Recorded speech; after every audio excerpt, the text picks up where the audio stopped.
Hi everyone. In this video we are going to study about electron count in complexes.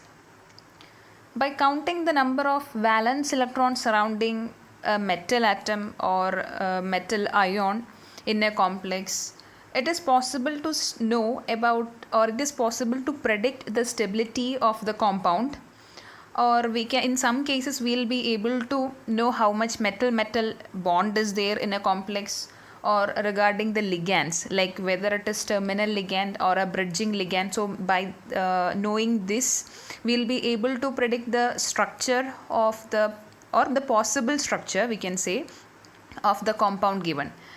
So we are having two kinds of method for the electron count. They are basically oxidation state or ionic method, and the second method is neutral ligand or covalent method.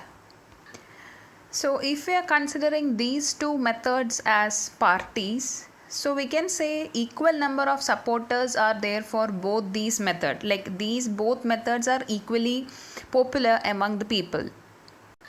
The major difference, or the only difference we can say, which is found between these two methods, is basically on considering the electrons coming from metal or whether the electrons are coming from the ligand. Only this is the basic difference between these two methods.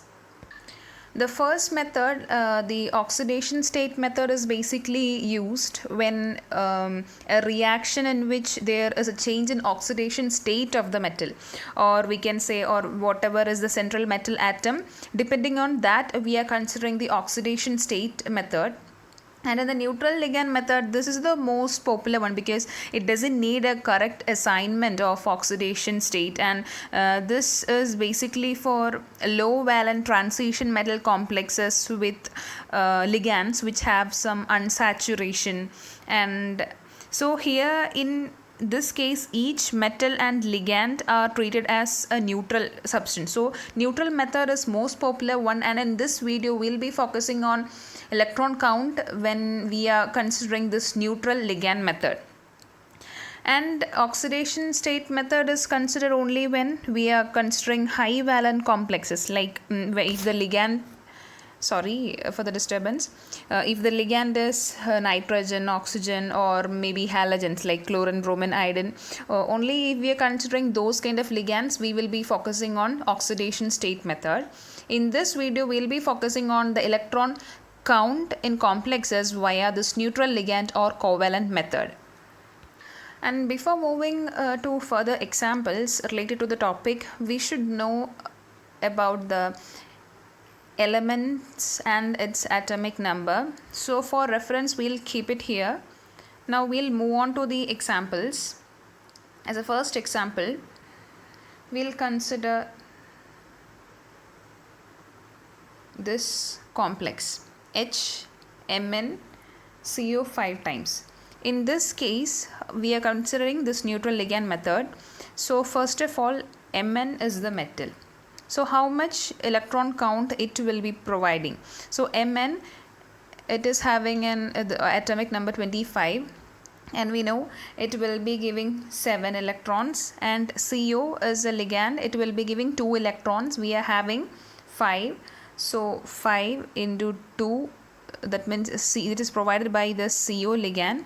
So you will be getting total 10 electrons, and hydrogen will be giving you 1 electron. So adding all together you will get 18 electrons. The second example we'll consider eta 5 C5 H5 twice Fe. So eta 5 means, this will be giving 5 electrons, and here you are having 2 such ligands. So this whole thing, 2 C5H5 ligand which are having an hapticity of 5, it will be giving you 2 into 5, that means 10 electron. Then Fe atom, it is having atomic number 26, so that will be giving you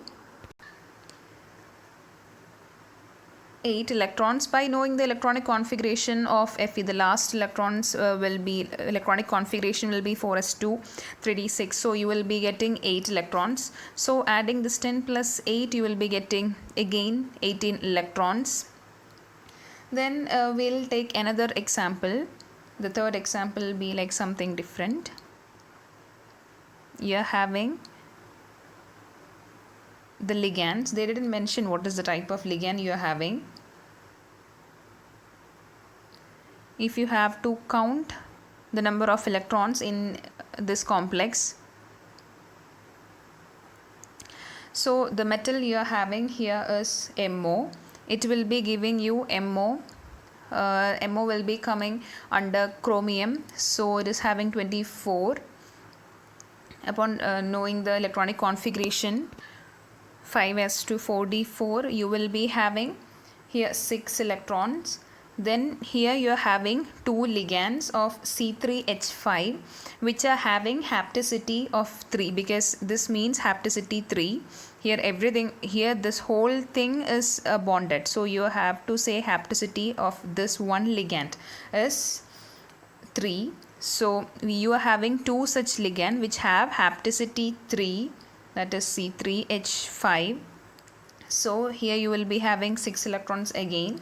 Then here you are having one ligand which have hapticity 5, that is C5H5. So you will be have again hapticity 5 means, so it will be giving 5 electrons, and an NO ligand. NO ligand, it will be giving 1 electron, because NO, it is, as you know, it will be having a bend structure and linear structure. Here you are having bend structure NO. So they will be providing you in the question, with the question like whether the NO is bound linearly or it is having bend shape. So adding together 12 plus 1 13 plus 5, here you are having 18 electrons. Then we'll take another example of CH3MnCO5. So upon taking this one, Mn, as we have discussed previously in this example, Mn is having 7 electrons. Mn will be giving you 7 electrons, and CH3 will be giving you 1 electron.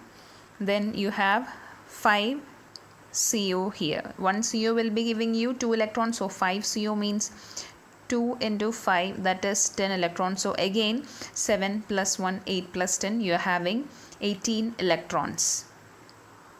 So this is all about the electron count in complexes, and you will be having some questions. So I'll be uploading some questions and with attaching some questions with this video, so you can solve it, and if you have any doubt you can comment it in the comment section. Thank you.